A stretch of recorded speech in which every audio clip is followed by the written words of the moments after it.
Hi, I'm Joshua Carving, and welcome to another Death Battle prediction video. But first, we have both Boba Fett versus Predator and Excalibur versus Raiden. I apologize for not making a prediction video for the latter.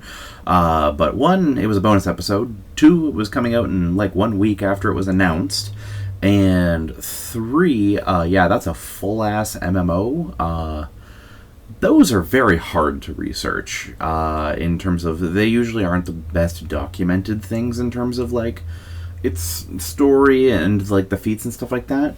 That would have been a very, very tall order to come up with an educated opinion in that matter of time. So yeah, we'll just stick with the main series, not the bonus episodes. In terms of Boba Fett versus Predator, it was a very good fight, though. I feel like I got most of it, though they actually did some pretty deep pulls for Predator that I honestly didn't see coming. Like that plasma scythe and some of the stuff there was actually stuff that I did not know about. It was very cool, though, and the way that they kind of pulled from... Like, they used, like, RTSs and, like, the comics, and they did a good job of pulling everything together for Predator. The result was pretty much as I expected. And, yeah, the animation was very, very good. Same with the one for Excalibur versus Raiden. Though that was very strangely formatted for that one. But back to Boba Fett versus Predator, the fight was very good. I do have two small nitpicks, though. One, both of them are actually very much at the end of the fight. So the two issues that I have are, first off, they specifically say in the verdict that Boba Fett would not be able to survive at the epicenter of the explosion. But the way that they showed the end of the fight very much made it look like that is exactly what he did. So it made it very weird how it was done there.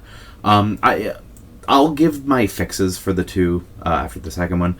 And the second one is basically that I really don't like that with all the crazy experience and the countless hunts that this hypothetical predator would have been on, that him not seeing his enemy would be enough to make him literally just like controller unplugged.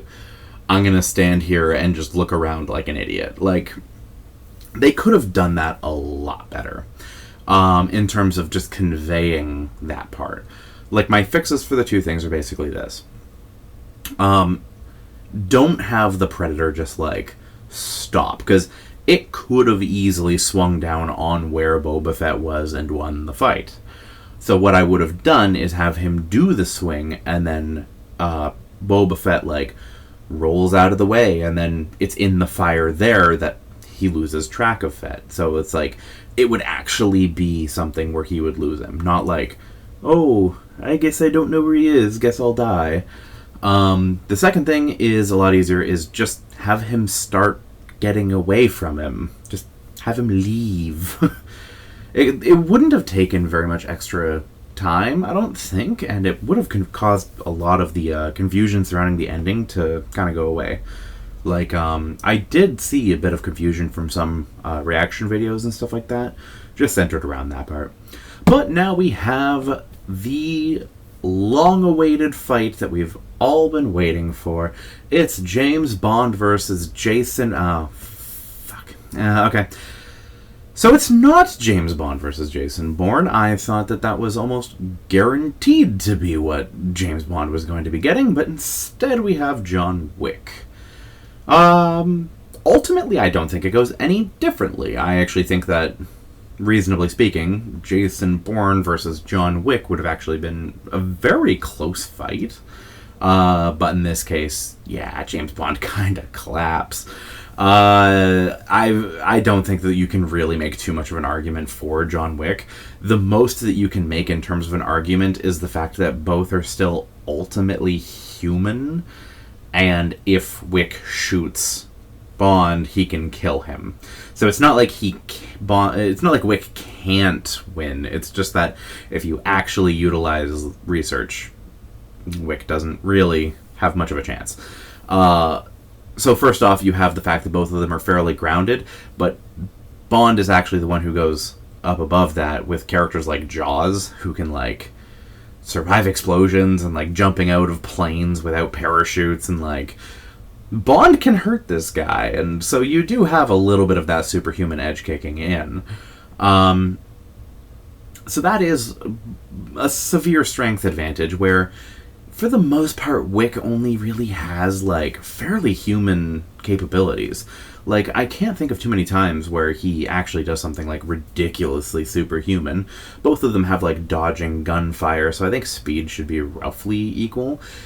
So you could make the argument in that regard that in a straight-up fight, Wick might be able to take out Bond. But that's the kicker, is that Bond is not giving Wick anything close to a straight-up fight. He's coming with so many gadgets and so much crazy shit. He has, like, a camo suit. He has his, like, glass-breaking ring, which, reasonably speaking, the way that it works is just shooting a shockwave into something to break it. So, reasonably speaking, it should be able to kick the shit out of a few ribs, if not kill you. He's got his explosive pen, and I would not be surprised if the final part of the fight is James Bond stabbing Wick in the shoulder with his explosive pen while Wick does his, like, pencil trick on Bond.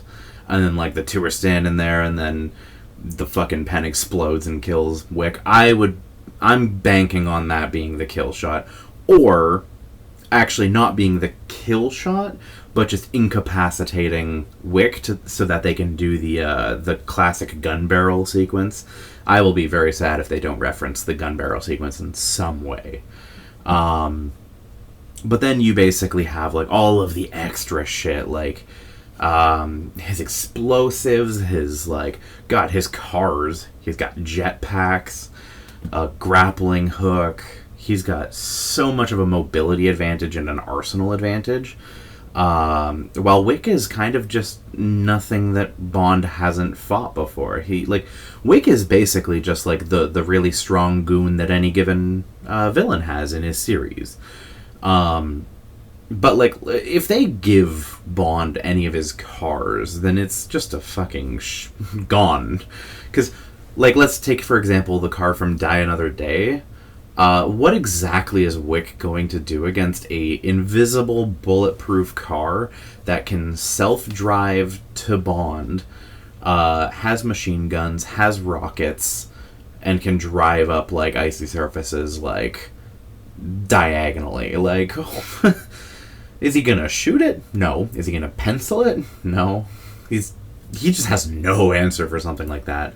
So I'm pretty confident that Bond has this. I can't imagine them bringing anything in. Though I hear that there are some video games for Wick. I didn't hear anything about anything impressive versus-wise from them. So we'll see how this ends up going. But smart money's on Bond. James Bond. And I will see you guys for the next one.